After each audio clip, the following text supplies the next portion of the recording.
Well, a very good afternoon and good evening to all our participants that have joined us today.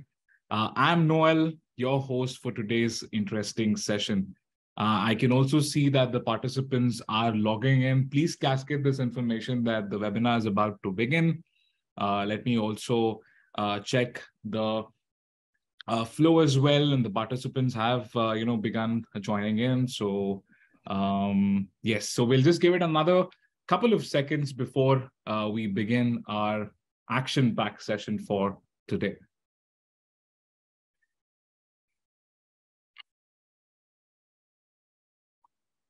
Yes, I see participants joining in too.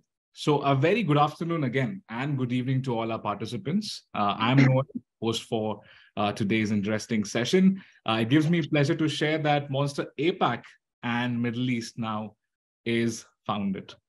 Founded is a platform that curates the paths to possibilities for you to find exactly what you seek and be able to say, founded. We want to be your trusted partner to enable and connect the right talent with the right opportunities through a data-driven approach that offers personalized and customized journeys for job seekers and recruiters alike.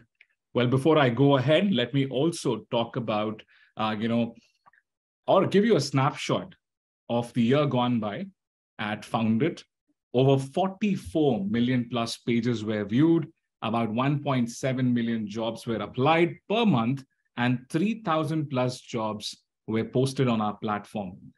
And the thought that gives us the most satisfaction and pride is your trust and faith in Founded.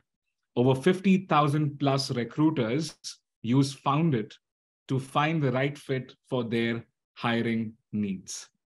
Well, just saying that, our past webinars, when you look at RecRoute, RecRoute is an initiative by Founded, formerly Monster APAC and ME, to connect CEOs, CHROs, and leaders in the HR and talent acquisition space with HR and TA professionals through a series of webinar sessions.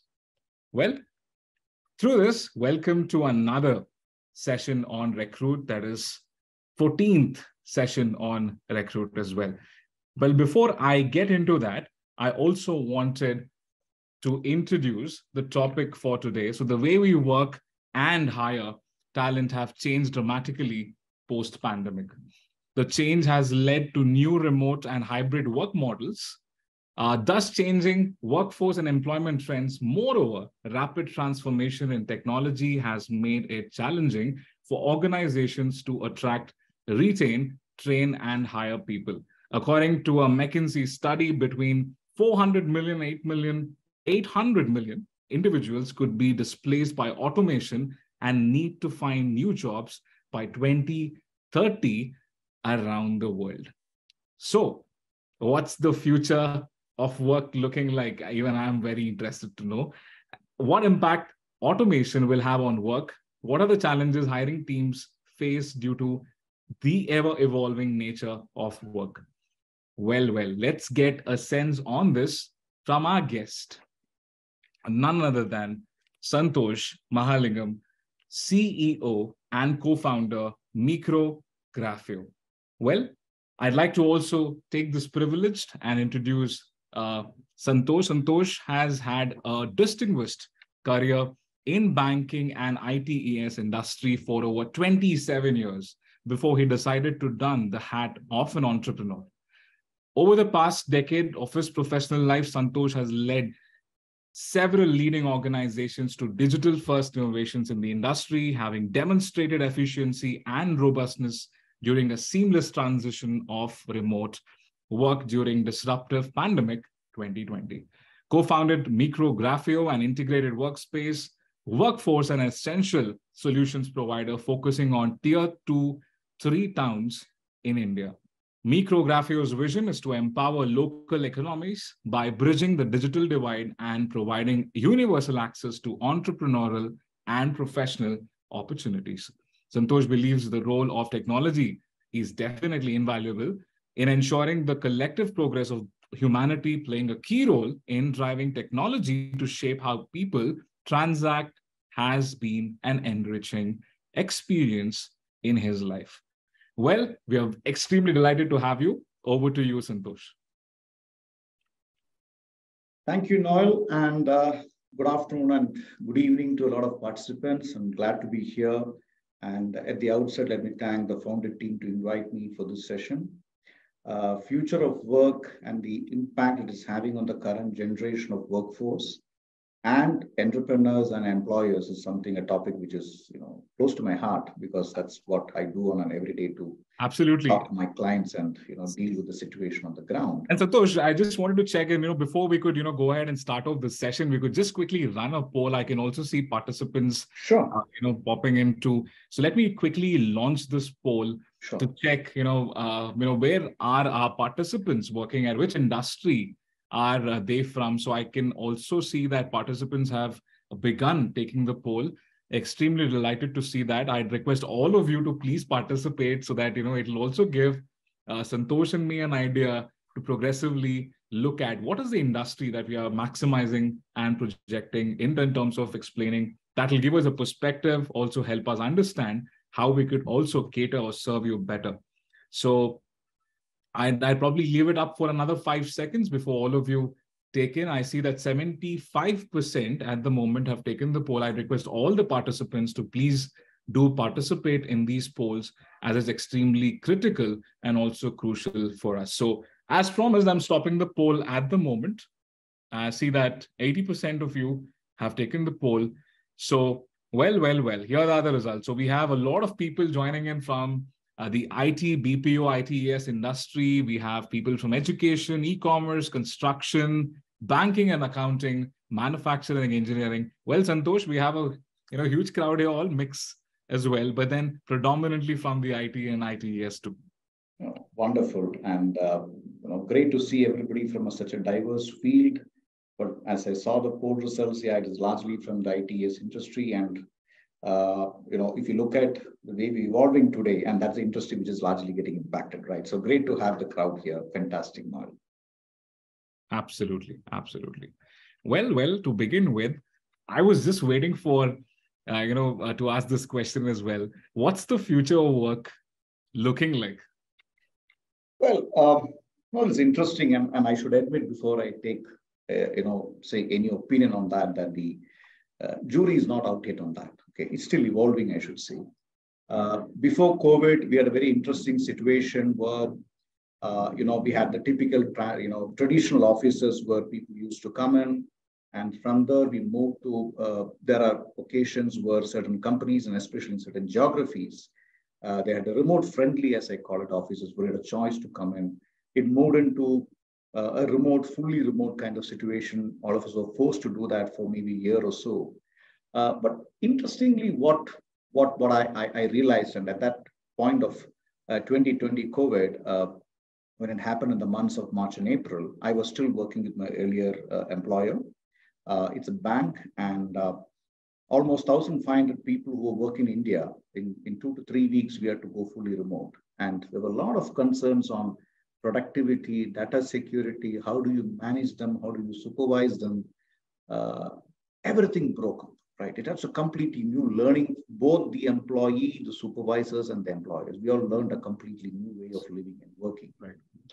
But from a chaotic start, as I call it, it was chaotic initially. You don't know what to do, how to monitor, who was working where. Nothing was available, not even tools in that sense. I think over a period of time, it stabilized. We got to know how to get this done. We found out tools which could really track these in terms of who's doing what at what point of time.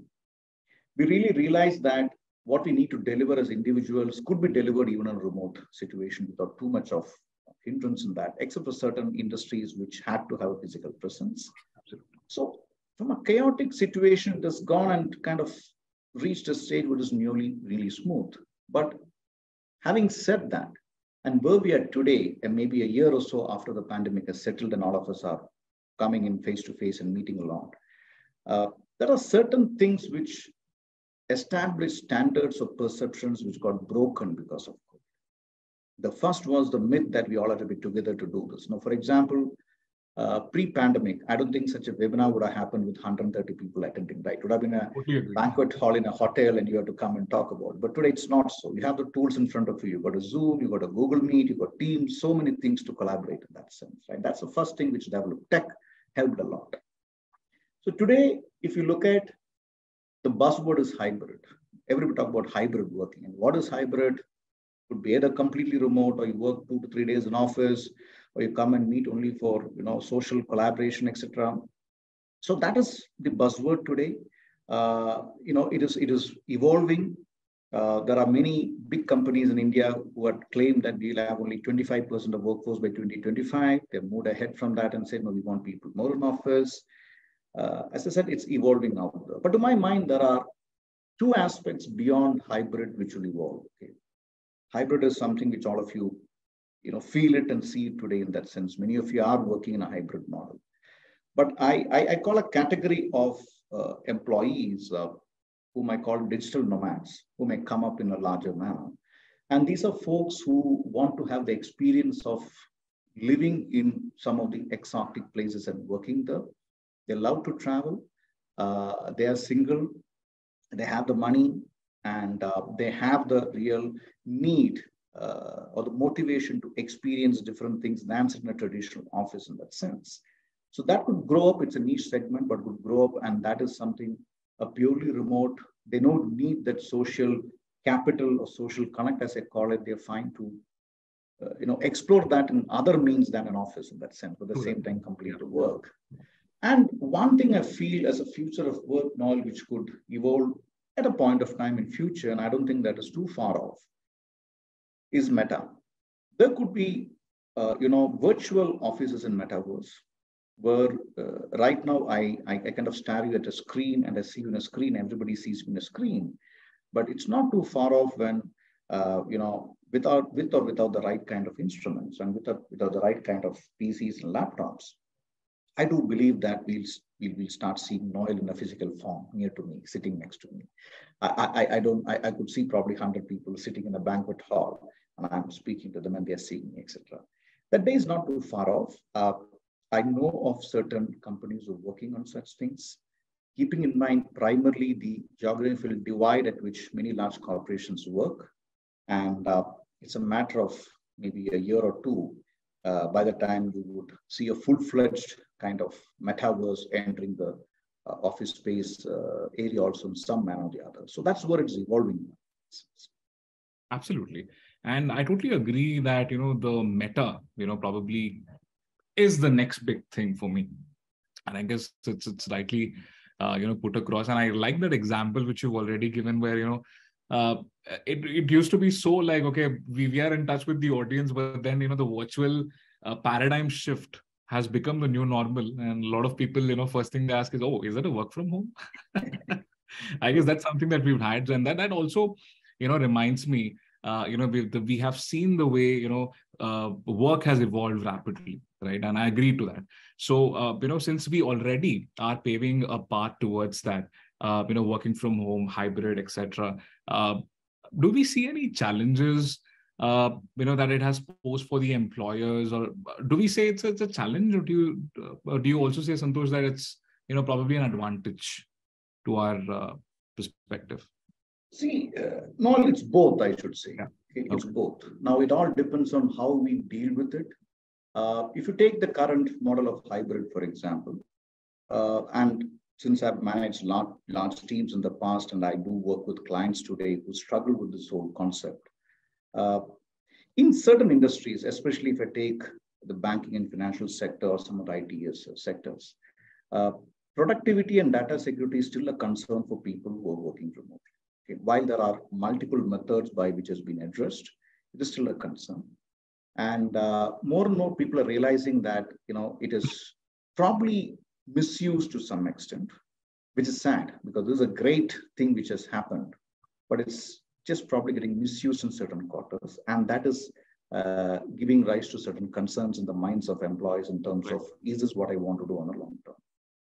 But leaving aside that, and an example of that is a few days back or a few weeks back, you heard of all of us would have heard about moonlighting and the reactions from the industry. You wouldn't have done a moonlighting if you're working in a physical office, right? It's not possible because of hybrid model of work. But having said that, if you look at from an employer point of view, what is missing fundamentally is the social connect. Okay, you recruit an employee remotely, somebody working in. When I'm sitting in Bangalore, so I'm assuming I'm recruiting an employee sitting in Rajasthan or Chhattisgarh, West Bengal, etc. Leave the logistics of shipping the necessary infrastructure, etc., to them, like a laptop and all that stuff.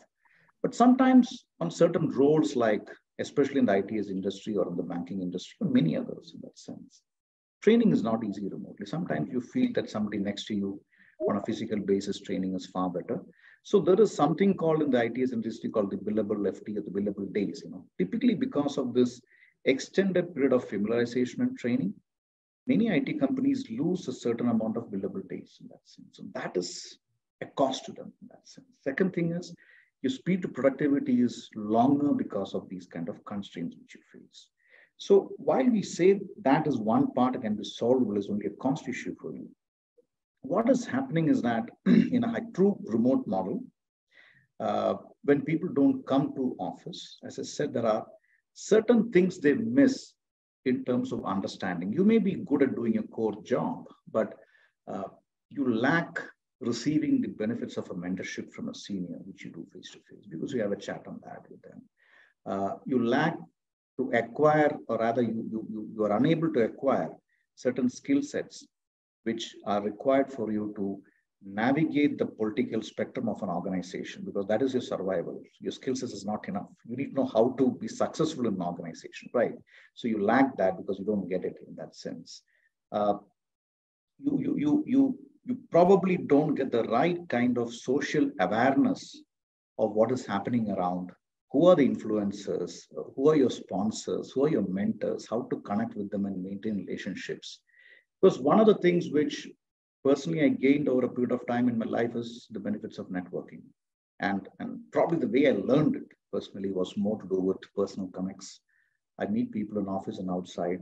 I meet them for coffee, maybe in Starbucks outside. I meet them for lunch during. This is how you connect with people. You just cannot establish a relationship over a Zoom call, right? It's not so easy to do that. At least not for me. Okay, I can't know about others that can be done. In spite of all the social media channels. In an official environment, to get things done faster, quicker, and more efficiently. All of us know that formal channels will not work. There has to be an informal channel, and that is built through networking.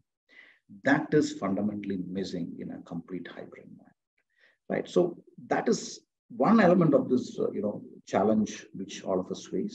Mm-hmm. The other part, Noel, is what I look at in terms of the new generation. And there is a particular generation of people who have joined work in the last 3 years, who are taken for granted that this is the model of work. They have not understood anything else.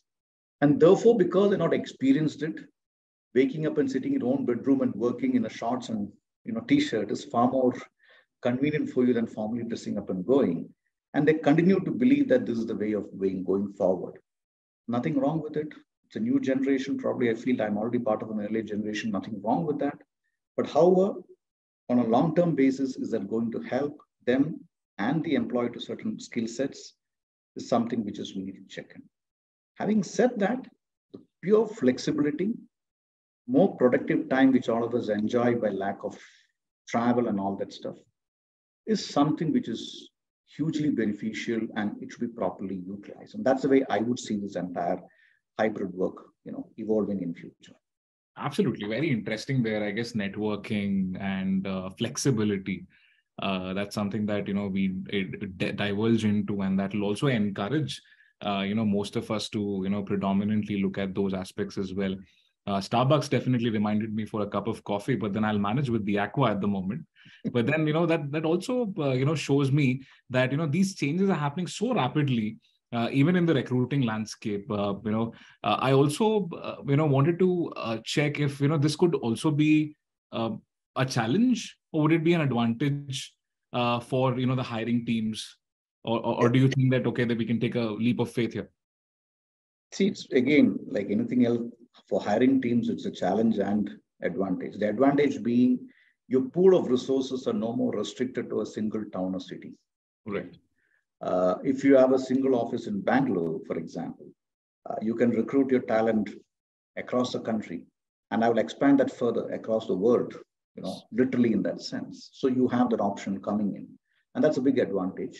Having said about some of the disadvantages earlier in terms of the hybrid model of work, there's also one advantage which I see in this model, Noel, is that more and more I see a generation of workers or generation of people who are not keen to have a full-time employment, not keen to build a career the way some of us did it in our past, on a very structured, conventional manner, I should say. And they want to be more tuned to the gig economy, as you call it, do multiple jobs, which is good in a certain way. And they're available for multiple clients or companies to service that. I do know of a lot of youngsters who have said that, listen, I don't want to run the rat race in a company. I would rather do work for multiple people. I have these certain skill sets which is in demand, and I would do that as a freelancer. That is picking up as a trend. And as from a hiring point of view, and I've spoken this to a few of my clients saying, we have to break down certain policies in certain organizations. If you have this kind of workforce available at a variable pay without a fixed cost of looking at it, why not utilize it for as much as possible? There are certain senior roles which I've also seen where people do this for multiple organizations. And a new terminology term which I learned in the last 1 year is what you call an entrepreneur in residence. Okay, these are entrepreneurs on their own, but they work for five companies, and they are resident with an official designation, etc., with all those organizations. But you probably work as a chief marketing officer for 4 companies than 1 company, right? And that's how you manage your time. Right. So that's also catching up interestingly, and that's a senior level. I'm not talking about a junior level; the senior level that's catching up. So there is an abundant pool of talent which will open up for recruiters to tap into. Having said that, few things which I've come across in the last 1 year is the reluctance of the employees to move away from their hometowns to metros to come back. So very recently, when we were working with a client for a small town, we realized that when we started to recruit people, we realized that the applicants were mostly from another company who was asked them to come back to Chennai to work. And they didn't want to go back. They were already well settled there with their family and friends, etc.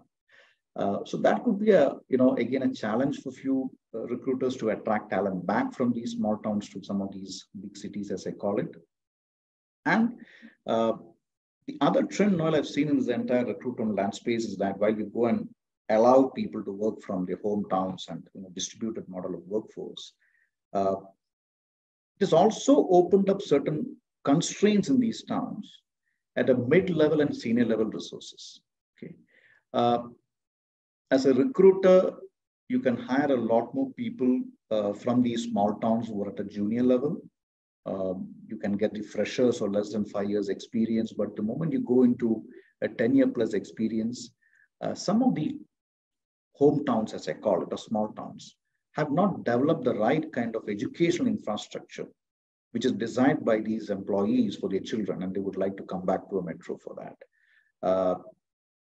Some cases, it doesn't have the necessary social infrastructure to support them. So there's also a bit of development required in these small towns to get the senior folks there. So if you are opening up a shop in, say, Nagarkoil, for example, or Hubli or Belgaum, for example, recruiters might find it difficult to get some of the senior resources, but there are abundant availability of junior folks whom we can still take it. So these challenges continue.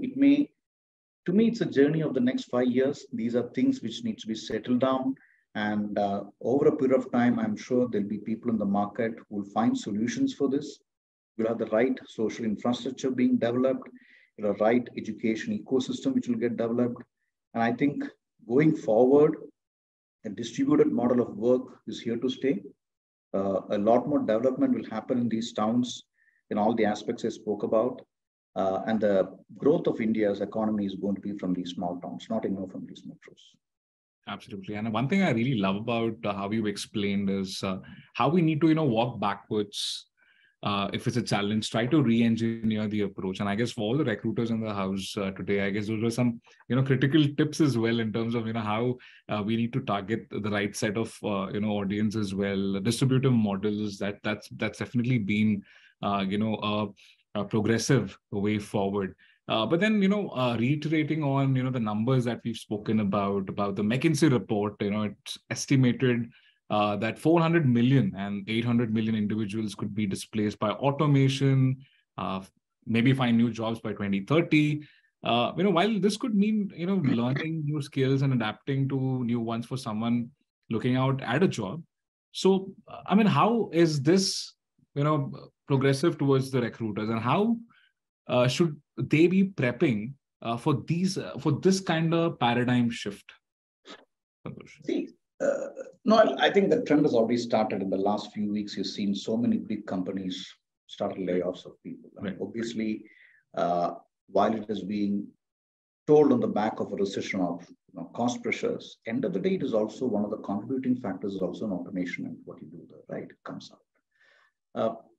But when I've always looked at people to recruit in my life, of course, there is a component of technical skills. But to me, the biggest contributing factor to recruit a person always is learnability. If I feel that the person is capable of learning something quickly, I don't think anything in a life, normally at least the sectors we talk about is really rocket science for not to learn. Right? It is possible for us to do that. So from a recruiter point of view, when I see the market, while the skill sets will change, few years back, it was more of automative tools. Today, if you look at the entire BFSI and IT sector, it is, we talk about machine learning, the future is metaverse. Cloud was unknown 10 years back. It is the norm today in that sense. People have come up and learned it.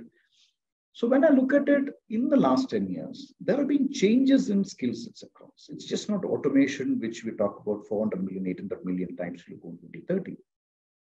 I can clearly see that from 2010 to 2023, there's been enough changes in skill sets. And people have learned. Who has not learned these new skill sets, who have not invested time in that learning and building the expertise are the guys who have fallen off. And sometimes as a workforce, they're forced to do this themselves. So when I meet people, when I talk to employees, I always say that how much time do you spend yourself to upskill? Continuously. There's no end to it. Even today, I learn new things. So if you don't do that on a consistent basis, that's when you lose a chance in terms of getting completely new skill sets and a new job in that sense. Because today it is AI, ML, tomorrow it is something else, day after it can be anything else. There's no end to it. It's so much evolving faster that the next generation is going to see a lot more faster adoption of technology, faster adoption of tools. The time we saw in our lifespan in terms of how these technologies have adopted over the years is going to crunch further. So just be constant and something new will come. So the only thing I can say to the workforce is continuously upskill yourself. What is in demand? You need to have the basic skill of quick learning and what I call curiosity to learn and find out what is new. If you do that, and if recruiters are going to focus on those soft skills than the technical skills, then I think you find a better guy to recruit than sticking to a guy saying, hey, I've done this through my life. This is all I know. That is gone. No more. You can't find get the best recruiter to go and say, I want only these skill sets in Java, nothing else. No, you're not going to get it. Okay.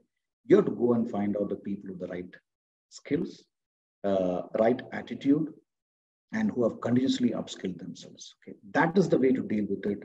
It's not a question of trying to learn one or two skills, one or two technical tools more. It will change. One example I will quote on this, Noel, is in the medical field. Now you see the rapid adoption of technology. 15 years back, the surgery was done by two hands of a surgeon. Today, the hands of a surgeon is not doing the surgery. He's probably seeing the monitor and the robot is doing it. But if that surgeon has not learned that in the last 15 years, he's out of his job. So he's forced to learn it, right? So that is the adoption we're talking about elsewhere, okay? And we have to trust it. So we'll learn. And I think what recruiters, if you look at it, is how to evaluate people, how to evaluate the right folks. CVs don't give any indication of skill sets. Okay. There are so many CV producing factories today. So you can't look at a CV and say this guy is good and bad. You need to find a way to evaluate that, filter through the tons of CVs you get into, probably talk to a few more guys, understand the industry, put some quasi parameters, and then choose the folks. That is the only way to deal with this changing world in my mind. Yes, absolutely. Couldn't agree more with the example in terms of, how fast and how, changes have been so rapid, steady at, sometimes, but then, it's absolutely just, catching up so fast. And, I agree with the example of, how surgery has evolved as such, and, how when we go to a doctor, he always has his, tools handy in terms of, showcasing it through or probably getting it done through maybe a laser or maybe, robotic as such. So the approaches, probably, changed. And what I also feel is that, re-engineering again is extremely, extremely crucial, and the rise of AI and ML, right? And we also, have our products in line with that particular aspect too, to be able to give that 360-degree, solution to our recruiters and customers as well. And we want to strive forward to, and adding on to, that as well. When we discuss about future of work, we can't ignore DEI, diversity, equity, and inclusion. We have seen organizations, companies putting in a lot of emphasis on DEI. How do you see that evolving at the moment? See, no, I'll add on both DEI and ESG also as a primary objective for employees. The environmental and social governance also getting important for them in terms of how they run their companies. We have in the last few years seen a lot of effort by many clients and companies to improve the diversity ratio. And one of the things they consciously look at is to expand their footprint to see how they can increase that ratio and provide employment opportunities to a wider spectrum of people.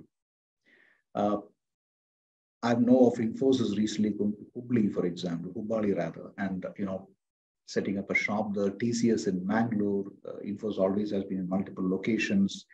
Now, when I look at diversity, it's just not gender diversity or inclusion in terms of differently abled people. To me, it is also an inclusion of the diverse strata of society and how you get it by dispersed or distributed model of work. When I look at some of the workforce today, and some of my clients have truly spoken when the pandemic happened and when a lot of workforce moved back to their hometowns. One big company, I'm not naming them here, said that 44% of the workforce are women. They took a lot of effort to reach that number, and they're happy with it and they want to maintain it. However, 80% of that 44% are from small towns, and they all gone back. They're no more in Chennai or Bangalore or Hyderabad. And they believe that, at least a significant portion of that women workforce won't come back to Chennai today. And they're happy in their hometown, being for whatever reason it is. And for them, there was no choice but to take the work to that town to continue employing them, than have an adamant stand that, hey, listen, come back or I'll replace you. So that is some of the practices which I found very appealing, because you are genuinely believe that you have to continue the diversity ratio and take the work to them. The fact that many companies today are willing to look at a distributed model, take work near home. I know of a lot of technology companies and a lot of financial institutions, a lot of edtech companies who have said that no problem, you can't come to Hyderabad, I'll come to Patna, I'll come to Warangal, I'll come to Pune, wherever you feel like it. So the inclusion which I'm seeing of workforce in these small towns who wouldn't been able to work otherwise in a kind of job they're looking at is quite encouraging. And I want to give an example here. Way back, I'm talking about 12 years back, I was working with one of my former organizations, and we developed a technology tool whereby we could at that moment itself encourage remote working. And we wanted to pilot it out. For some reason, we reached a village called Masanagudi, which is in the foothills of Ooty. And we were able to find a school where there were 12th pass out girls. These girls didn't have an opportunity beyond Masanagudi. The furthest they would go is to Mysore and Ooty. That's it. They're in their life. And for them, a job of a back office of a bank, which you could do. And we set up almost a 50-seater there and created employment for 50 girls. And it was a big thing for them because we took work. Right? And that is the inclusion I would see more than anything else than trying to create it in multiple places. And this place still works, by the way. Okay, I at least 4 years back when I went there, it is still active and they are still working there. So these kind of attempts which we do, we talk about rural BPOs, we talk about taking work to some of these rural areas. I genuinely like the model of Zoho, where they set up the development team in remote areas and actually training people who are just school dropouts, not even engineers, to code. Wonderful model of inclusion, right? And I'm expanding the word inclusion to a lot more, embracing different strata of society to do that. So it's great to see these changes and developments, and I'm sure they'll continue the focus of various companies to get this moving. And definitely a very encouraging sign in India, especially to see that many companies are taking positive steps towards improving the situation in this area. Right. Wonderfully explained. I guess there's a lovely example that you all, gave about the school, and it's always helps us know that we got to start early. Right. And, I also see participants agreeing with us on the Q&A box as well. So, there's one question from the chat box that I'd like to take where, a participant asked in terms of, if you can shed light on the skills a talent acquisition manager needs to have or develop to be relevant as we move towards more AI and data-driven talent. So management, related strategies as well. So that's a question that I'd like to take at the moment before we again, retake that after our session as well. Well, no problem, Noel. I may sound a bit old-fashioned when I say this answer to that question. To me, I've seen people, and I also can judge an individual within 10 minutes by talking to them. Okay, that's not a skill set which you acquire over a period of time, but it is possible. And no amount of filtering of a CV through an AI or ML can give you that, because that's the data there. The mission does what you told the mission to do. But in few minutes, by talking or meeting a person, there's a judgment you normally do, which is an acquired skill set, which talks about the candidate, not about his technology skill sets or tech skill sets or what he is good about, but as the individual, you make a judgment. This is not taught in universities or classes. This is acquired over a period of time. And I'm sure many recruiters today do acquire this over a period of time. And if you're able to get this, your job is far more easy because you don't spend that much time. You need to have a conversation with the individual beyond the CV. I know you have to do a lot of filtering of a resume which comes your way, but to make a judgment of a person, I agree today's world is moving towards multiple tools. But to me, 10 minutes is good enough by meeting the person or talking to him. Okay. And that's enough for you to understand whether this person is the right fit. And to me, the biggest, or rather the foremost criteria which I look at that individual is not necessarily the technical skills or the degrees, but how well that individual will fit in the culture of the organization. Because the India is not able to fit to the culture of the organization, it is very difficult. Right. And that is what I would say a recruiter has to understand. So if a recruiter is going to recruit for company A, and if the recruiter doesn't understand the culture of company A and is going through a monotonous process of filtering CVs and looking at it, keyword search and all that, tough luck. Okay, you know how to get that. First, you need to understand the culture. What does the company stand for? What are the ethos? What are the moral values? And then you go and look at the candidate. Does this guy fit in? Okay. A simple example, I always say, there are companies who like to have people with longish experience in their career. You go a CV to that company which says this gentleman a lady has shifted jobs 10 times in 10 years, you're wasting your time. Okay. This is what you need to understand. Okay. You do a bit of research or they'll tell you. So that when I see candidate and recruit them, all I look at is, will this person fit in the culture? If yes, he can learn the job, he's the right attitude, he'll fit in, he'll work well with his peers, he is a good team worker, he'll get things done. That are things which we need to understand. Right. And adding on to that, Santhosh, do you think that we need to, probably try to, should there be an equilibrium where we try to gauge, or do you think that, the approach needs to stay blended at times? When you spoke about, filtering candidates via keywords, which is equally essential as well. Do you also think that, there should be a blended approach sometimes, or do you think the weightage there to what you mentioned holds the key as well? See, let's talk about in those two manners, right?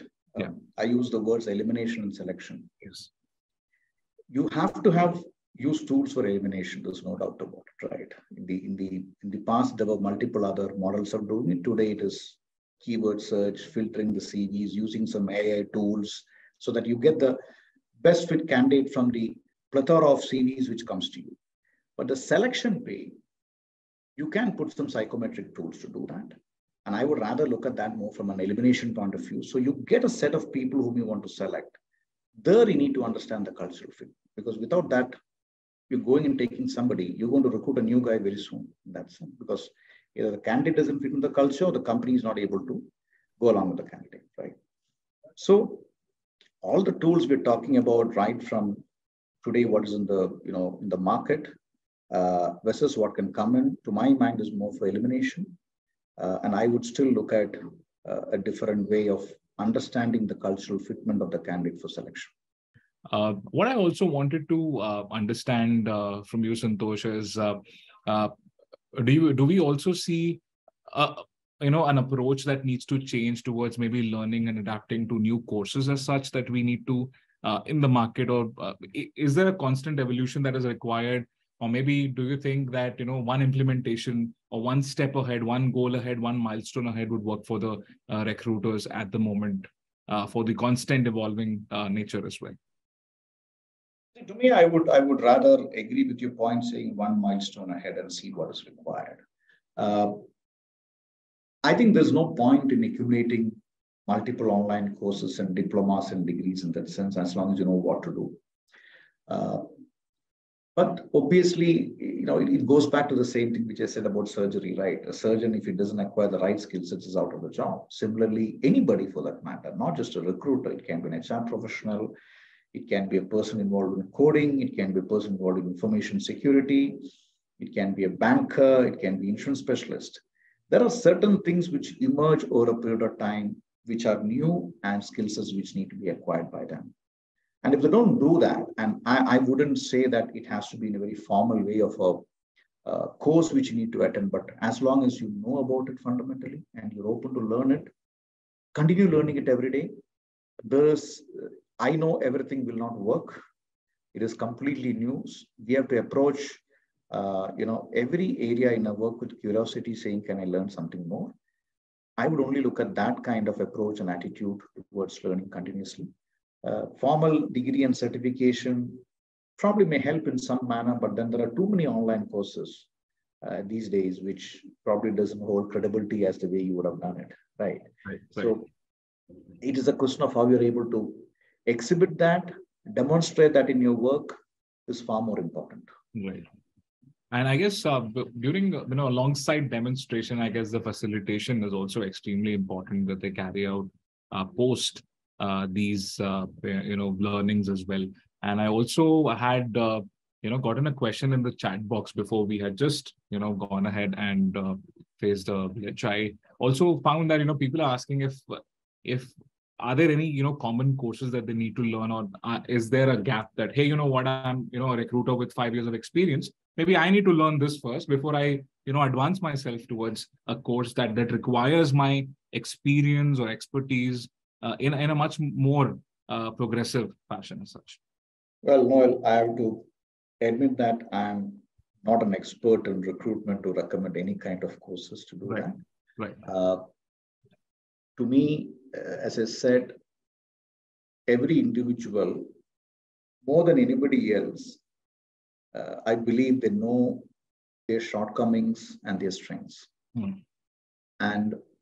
But rarely we spend time to identify that. We seek somebody else's help to say, hey, what is me to something? That's what I normally see. But when I introspect myself, I really know what I'm good at and what I'm bad at, right? And what I'm bad at, I would like to acquire. What I'm good at, I further develop that. Right. So there's no magic wand. There's no cookie cutter kind of solution to this. Each individual, what they believe are not good at, they have to go and acquire the skill sets, which is relevant. Right. For example, somebody's in recruitment and they're going to learn something in supply chain management, probably not the right fit. You're learning for the sake of it, right? So in recruitment HR, go deeper into it, understand more what is relevant to your job, what is in line with the vision of your next role, what you want to take from your career, all that matters. And I would leave to each individual to speak to their respective mentors who may be able to guide them, who knows them better in that sense, what they can do. But the only piece I can say is go deep in the industry, what you are, be a specialist, which is far more better than trying to make diverse things like as an HR person, take a supply chain management degree. That's, it doesn't make sense to do that, right? Right. Absolutely.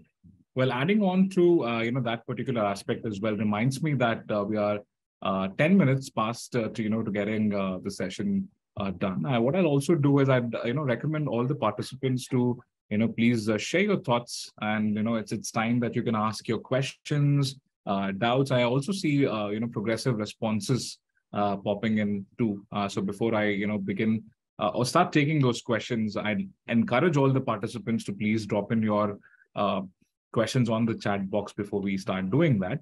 And before I pick up the first question, one of the participants says, as a recruiter, you're on the job talking to candidates, and that consumes most of your time. So how do we adapt on personal learning or building self about the professional networking while working in a hybrid model, or exposure is maybe very limited as such? Very interesting question. The way I read it is, in a hybrid model, how does one develop themselves without having the opportunity to interact with the rest, right? Yes. See, this comes back to the point about what I call as about your competence building in a hybrid model. How do we do that? See, there is limitations to somebody who's working 100% remote and trying to develop certain skill sets which one can acquire while there's a lot of networking and interaction with other people. I remember this when I was doing a job in my earlier bank, and I was in back office operations. And when I look at same set of people doing the same set of activity, an example is there are 10 recruiters who are recruiting for an IT job. There'll always be one guy who's super smart, who will do something different, right? And he will quickly turn around, he'll get the highest number of conversions, he'll do something, etc. And all I go and tell the other guys and such, go and learn from him. He's willing to tell you. There is something he does which is different. There is nothing bad or you to feel bad about by learning from observing others. To my mind, many things which I learned in my past has been by observing others, how they do it. Okay. I still talk about this example, maybe not relevant to this question, but when I used to travel in Singapore Changi Airport, there was a particular washroom where there was a 75-year-old man who was maintaining that. And the way he devoted his time for a job like that to maintain the washroom spick and span, and every person who walked into it, he'll say good morning, good evening to the guy to welcome him for what you're walking into that, and say goodbye, have a safe flight. And I've seen this 100 times.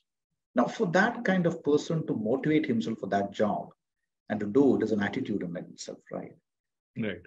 So those are things we have to, and I learn from it. I'm saying all I learn from the individual is to be pleasant to people, say good morning, good evening, and say then go back, because he's loving his job, what he does, and I have to love my job.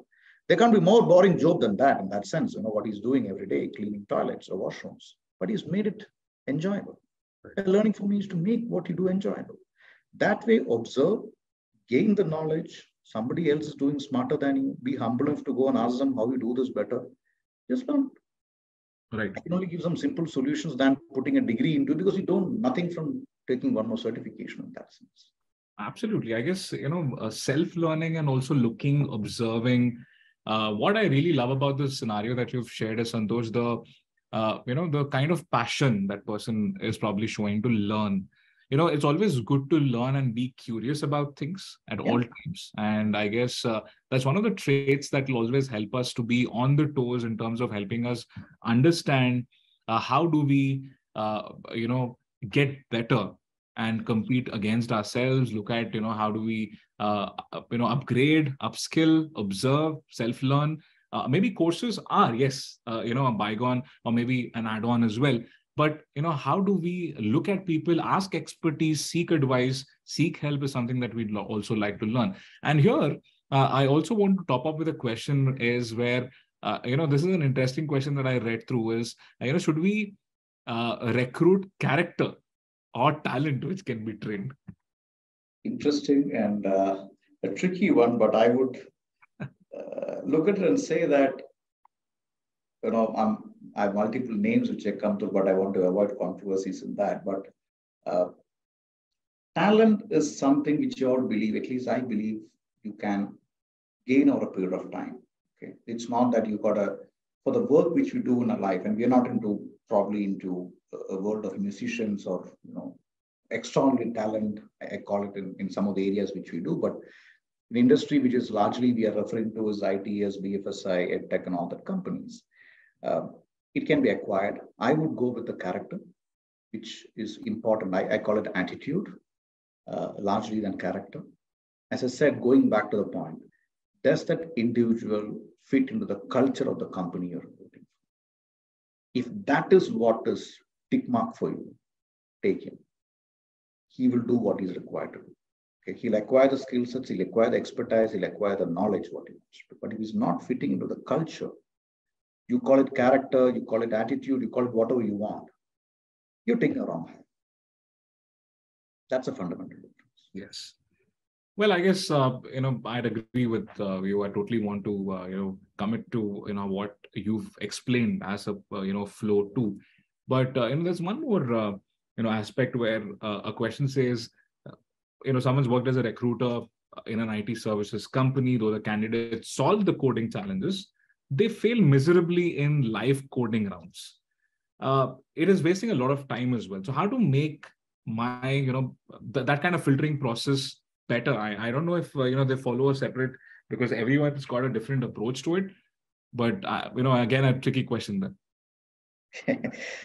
I'm sorry, I don't have an answer to that, but I only suggest us go and ask somebody who has cracked it in the same company. Yeah. Somebody else would have done it, right? So, as I said, everything, there is somebody who does it beautifully, right? We just go and learn. You can't be fully that person. I quote this example of Sachin Tendulkar. He bats beautifully without making mistakes, but he also gets out. Okay. Can you replicate Sachin Tendulkar? No. But can you learn from him certain things which he does in terms of his practice, his discipline, his rigor, and the profession he comes in? There are many. You can at least be 50%, 60% of them solve your problem. Right? So I would suggest to the person who asks a question, best is to find somebody who does that better, and they'll be able to answer. Absolutely. And Santhosh, I guess you've already told the answer, right? Seek and you shall find it. Correct. Learn and be curious as well. Yeah. So, however, since I don't see that, there are any more questions as well, but then thank you so much, Santhosh. I totally want to, say that it was an absolute pleasure, where I thoroughly enjoyed and learned myself. I'd made my notes secretly as well. So I can probably, let this cheat code out. Thank you so much. It was an absolute pleasure. And I'm all, game. And also, I'm sure our participants are as well, that, there should be another round of, interesting chat with you sometime soon post, your schedule is free as well. Thank you. Thank you so much. Wonderful, Noel. And I'm glad to be here, and a wonderful conversation to you. And once again, thank you to the founded team to give you an opportunity. I'm glad I'm here and share my thoughts with all of you. Thank you very much, Noel, for the fantastic time. Thank you, sir. Thank you so much. It was indeed a pleasure. Truly appreciate that. Thank you. Bye-bye. All right. So that was Santhosh, and he absolutely, was spot on in terms of sharing his thoughts. I totally loved, hearing from him, and also made my notes too. Right. So I guess, it's also important for us to, talk about, before, we go ahead and wrap up today's session. Here's the bonus content, for you guys, brought to you by Foundit. Insights Tracker, which is a comprehensive monthly analysis of online job posting activity conducted by Foundit for the pan-India market as well. So BFSI industry has shown us continuous growth in the recruitment landscape since December 21. The industry grew 7% year on year. Key skills in demand would be finance, audit, big data, analysis, CRM. Top job roles in demand would be business development associates, financial analysts, and risk and compliance analysts as well. So, ladies and gentlemen, our team will share the link to the latest reports to help you keep up the pace with our hiring trends as well. So, before I, go ahead and wrap up this session for all of you guys, I want to say, please do share your feedback with us. And we will also be shortly sharing a feedback link with all of you. So that will be, rolling out once you go ahead and take that up as well post the session. And let me also share that with you one more time as well. So your opinion definitely matters to us. So please do take the survey to share your thoughts and feedbacks as well. So thank you so much. You have an amazing long weekend ahead. It was an absolute pleasure for me to host this session for all of you. Well, this is Noel signing off.